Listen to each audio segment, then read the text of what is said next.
Fa 6 mesos, 5 estudiants del nostre centre es van veure implicats en un incident bastant greu durant l'eixida a una activitat extraescolar.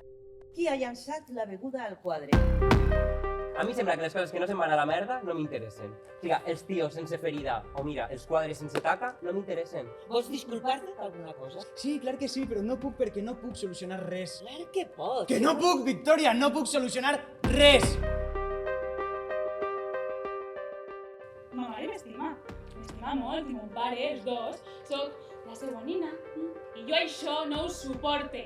Dir les coses pel seu nom també és parlar bé. No creus? Jo crec que necessito ajuda, un vidre o un paper de bambolles que em protegisca perquè de tant en tant estic trista.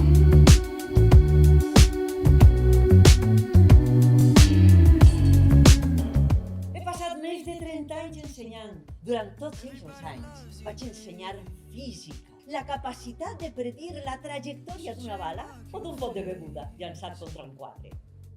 Has llançat tu la beguda al quadre? Motius no em falten. Ha sigut un accident. La generació de vidre. Ok, boomers!